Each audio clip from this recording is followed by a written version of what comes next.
Museum Siwa 5 gelar lomba vlog Bastori Budaya Lokal Orang Maluku.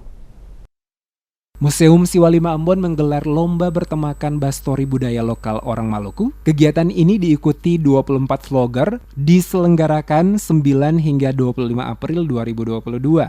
Ajang ini merupakan upaya yang dilakukan oleh pihak Museum Siwa 5 membangkitkan minat generasi muda dan masyarakat serta menumbuhkan daya apresiasi generasi muda dan masyarakat terhadap kebudayaan Indonesia. Lomba ini juga sebagai wujud nyata kontribusi Museum Siwa 5 dalam upaya melestarikan budaya bangsa dan menciptakan rasa cinta terhadap tanah air melalui kebudayaan sejarah perjuangan bangsa. Kepala Museum Siwa 5 Darwin Lawalata mengatakan, untuk mencapai internalisasi masyarakat dan generasi muda terhadap museum perlu dilakukan upaya yang signifikan lewat Gerakan Nasional Cinta Museum melalui berbagai kegiatan. Menurutnya museum yang baik saat ini adalah museum yang harus menarik, menghibur dan merangsang keingintahuan dan pertanyaan yang mendorong proses pembelajaran, salah satunya adalah melalui kegiatan lomba vlog. Dikatakan lomba ini merupakan salah satu program yang berupaya untuk membantu Museum Siwa 5 dan mempromosikan eksistensi museum di dunia digital saat ini.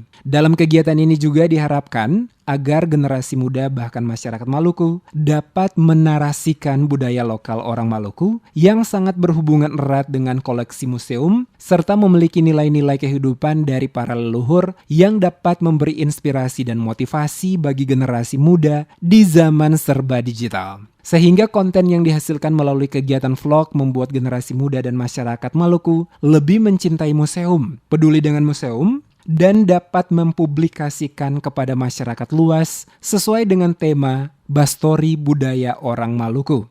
Tujuan dari vlog ini adalah bagaimana sekaligus mempromosikan museum ke depan, apalagi terkait dengan cagar budaya yang ada di Maluku ini.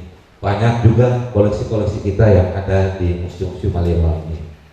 Apresiasi bagi Bapak dan Ibu sekalian. Kami juga berbangga bagi semua yang terlibat generasi muda atau masyarakat yang sudah sama-sama dalam rangka kegiatan vlog ini. Jenis perlombaan pada tahun ini meliputi kategori vlog penyulingan minyak kayu putih, tifar mayang, dan pukul sagu. Keluar sebagai juara pertama yaitu Adrian Raharusun dengan judul vlog hidup dari tetesan air mayang. Pemenang kedua Yermias, judul vlog proses pembuatan pati sagu, dan juara ketiga yakni Immanuela Martin dengan vlog berjudul air susu ibu di negeri soya. Pemenang pada setiap kategori mendapatkan hadiah total jutaan rupiah beserta piagam dan piala. Lawalata berharap dengan adanya kegiatan perlombaan ini mampu membangkitkan kembali ketertarikan masyarakat untuk berkunjung dan belajar ke Museum Siwa 5.